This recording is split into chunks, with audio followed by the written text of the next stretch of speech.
Hi guys, welcome back to my channel. So ఇవాళ అయితే ఎలా చపాతీ చేయాలో చూపిస్తున్నా.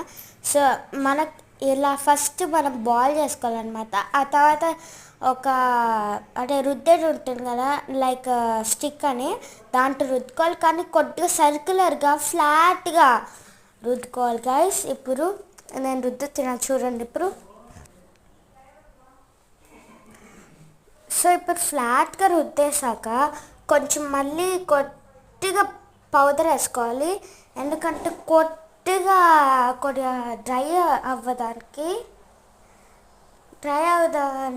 సో కొద్దిగా కొద్దిగా మనకి ఈజీగా ఉంటుందని ఇప్పుడు మళ్ళీ రుద్దుకోవాలి. ఎందుకంటే మనం పౌడర్ స్ప్రెడ్ చేసాం కదా, అందుకే. సో ఇప్పుడైతే ఫైనల్ టచ్ అయిపోతున్నా గాయస్. సో ఇంకా రుద్దుకోవాలి గాయస్, ఇంకా సర్క్యులర్ అవ్వాలి కొద్దిగా, అందుకే. సో ఇప్పుడు ఫైనల్ టచ్